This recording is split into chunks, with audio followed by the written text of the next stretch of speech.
Hey everybody, and welcome again to another episode of The Marriage Man. Today we're going to be starting a new series about affairs, infidelity, and how to recover from them.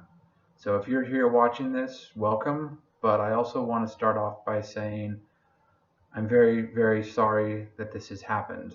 I know it's not what you or your partner intended, and it's going to be tough.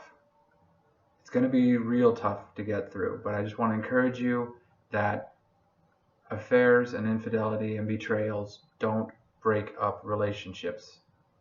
And it is possible to recover from this, and not only to recover, but to thrive and have a better relationship than the one that you started with. But it does require work, and it does require commitment from both of you to get through this. And so the point of these videos is to be a resource, because I know mental health isn't necessarily something that everybody has access to.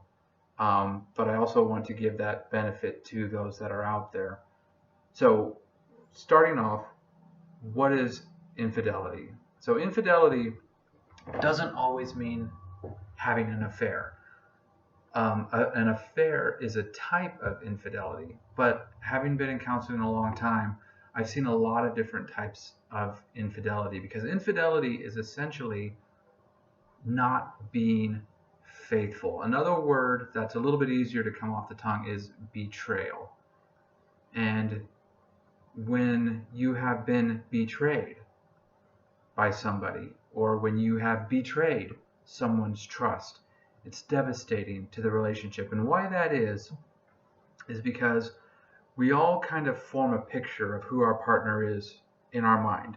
We think they're a certain way, and we hope that this person who is like this in front of us is also like that when we're not around. But when we find out that's not the case, when we find out that who we thought our partner was isn't right, isn't correct, it's devastating, because how our brains work is our brains make sense of the world. And we form a picture that's coherent and logical, and it makes sense. And betrayal hurts because it traumatizes that picture. You have this picture of your partner, of who your partner was, and you no longer have that. It's this idea of trauma being like, imagine if you're going through an intersection and you've got a green light, you've got permission to go, and then all of a sudden, wham, somebody hits you from the side. You've been blindsided. I can guarantee you that every time you come to that intersection, what are you going to do? You're going to look left, you're going to look right, and you're going to slowly proceed through that intersection. Why? Because you've been traumatized. How our brains work, like I said, we form a picture, and when we find out that that picture isn't real, what our brains do is it takes that whole thing and it throws it out, and we have to start back over from scratch. It's kind of like, I'm a gamer, so for those of you that are maybe new to the channel, I tend to use some video game references.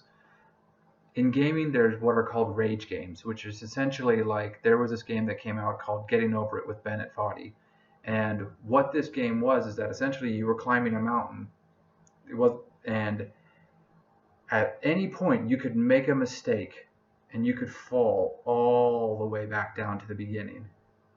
And that's what it feels like to be betrayed. It's like you've climbed this mountain and you've gotten so hard, but you make a mistake and you're all the way down at the bottom. And that sucks. So usually if you are the betrayer, usually, as weird as this may feel, you're angry. You're angry. But you're not allowed to be angry because you're the one that did something wrong.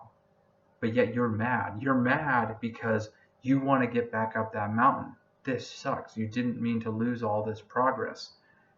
And so you're mad at your partner because your partner kind of wants to sit there at the bottom.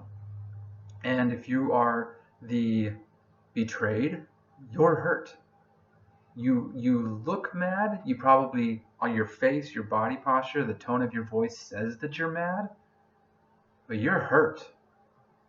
And You want reassurance. You want to know that, hey, if we start climbing this mountain again, we're not going to fall off again. That's what you want. You want that reassurance.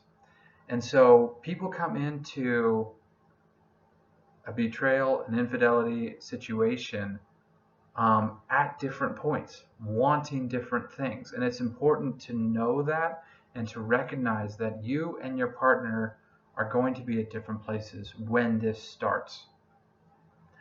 And so that's kind of like where I want to start us. Like I said, I'm going to be putting up a lot more videos on this.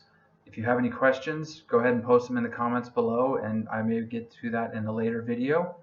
But just thank you again for showing up, for listening to me. And if this video has been helpful, just give a like, share it with somebody that you think could benefit from it. And I will see you in the next video. Bye.